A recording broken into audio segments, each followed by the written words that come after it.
ఆ శోకంలో ఒక శ్లోకం పలికే ఆ చీకటి ఎదలో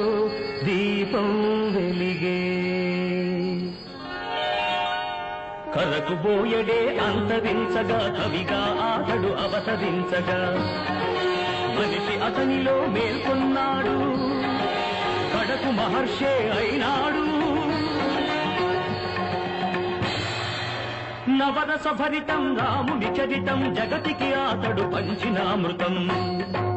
ఆ వాల్మీకి మీవాడు మీలోనే ఉన్నాడు అక్షరమై మీ మనసు వెలిగితే మీలోనే ఉంటాడు అందుకే కృషి ఉంటే మనుషులు ఋషులవుతారు మహాపురుషులవుతారు తరతరాలకి తరగని వెలుగవుతారు